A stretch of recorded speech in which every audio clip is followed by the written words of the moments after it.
Sesaat lagi kita ikuti kuliah 7 menit.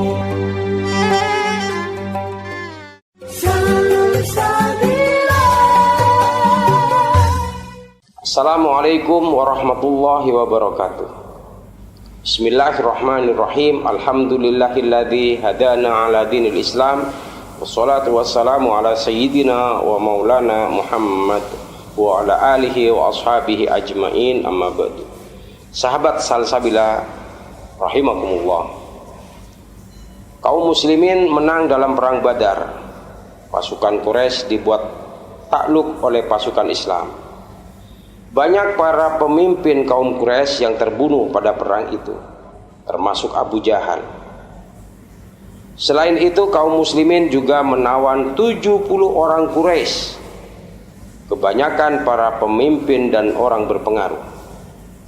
Sungguh dalam peperangan tersebut umat Islam memperoleh kemenangan atas berkat pertolongan Allah. Bagaimana tidak, jumlah yang sedikit dapat mengalahkan jumlah pasukan yang lebih besar 3 kali lipat daripada pasukan Islam. Kam min fi'atin qalilatin ghalabat fi'atan katsiratan biidznillah wallahu mas-sabirin. Sahabat Salsabila yang dimuliakan Allah, sebagian besar pasukan Quraisy telah menjadi tahanan perang kaum muslimin. Umar bin Khattab termasuk orang yang paling keras ingin membunuh para tawanan perang ini. Tetapi para tawanan tersebut masih ingin hidup dengan jalan penebusan. Oleh karena itu, mereka mengutus seseorang kepada Abu Bakar agar membicarakan hal ini dengan Rasulullah SAW. Utusan itu berkata, "Ya kerabat kita, orang Quraisy paling lembut dan punya belas kasihan tinggi. Kita tidak melihat Muhammad menyukai yang lain lebih daripada dia," ujar mereka. Utusan itu berkata kepada Abu Bakar, "Wahai Abu Bakar, di antara kita ada yang masih menjadi ayah, saudara, paman, atau saudara sepupu kita. Bicarakanlah dengan sahabatmu itu supaya bermurah hati kepada kami atau menerima penebusan kami." Abu Bakar berjanji akan mengusahakannya. Namun mereka khawatir Umar akan mempersulit keadaan. Mereka lalu mengutus orang kepada Umar dengan pesan yang sama seperti kepada Abu Bakar. Tentu saja Umar menatap mereka penuh curiga. Akhirnya kedua sahabat besar itu menemui Nabi. Abu Bakar menemui Rasulullah dengan permintaan agar Rasulullah bermurah hati kepada para tawanan perang itu atau menerima tebusan mereka. Menurutnya hal itu akan menaikkan citra orang muslim di hadapan kaum musyrikin Quraisy.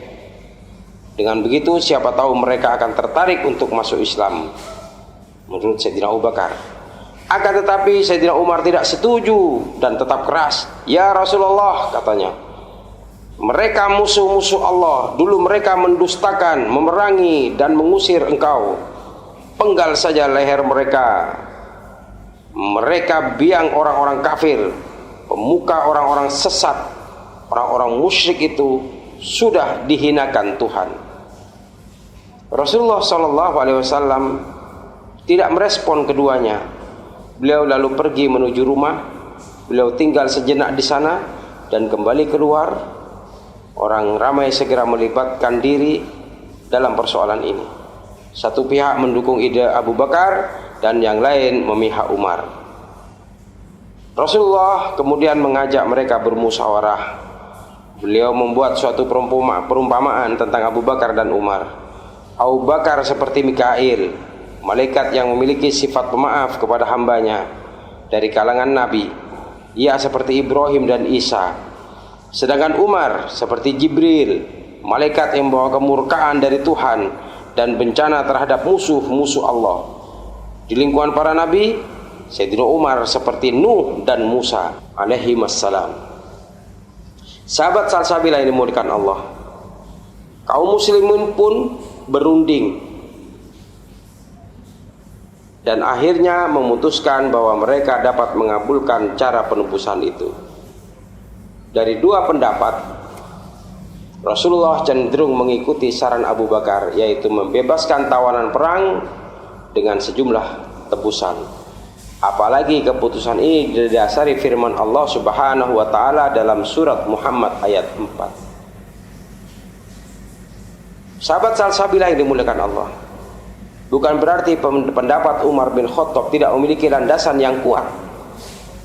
Ia berpendapat bahwa izin Allah untuk membebaskan tawanan perang karena mereka tidak memerangi orang-orang muslim. Mereka tidak boleh dibunuh. Mereka tidak boleh dibunuh. Akan tetapi berbeda dengan para pemimpin kafir tawanan Badar kali ini. Mereka adalah musuh Allah yang sangat berbahaya sehingga harus dibunuh. Sahabat salsabilah yang dimuliakan Allah, selanjutnya dalam Al-Quran juga membenarkan pendapat Sayyidina Umar bin Khattab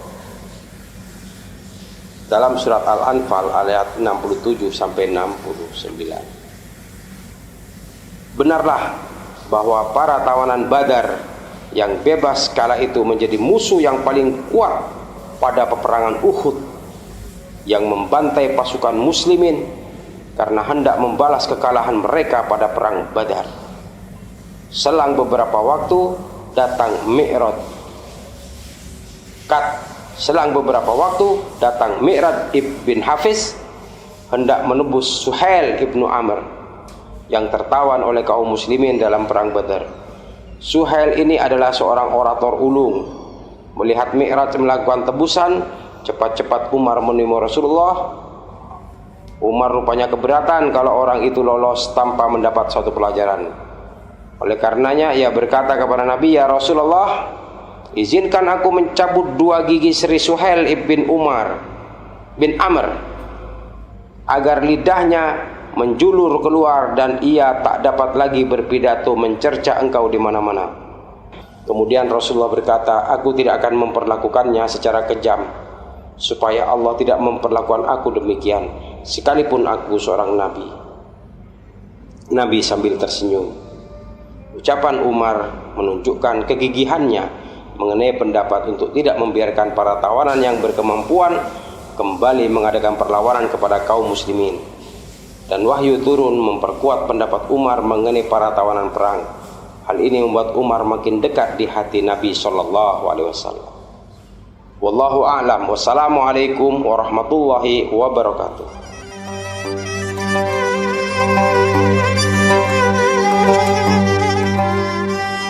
Demikian telah kita ikuti kuliah 7 menit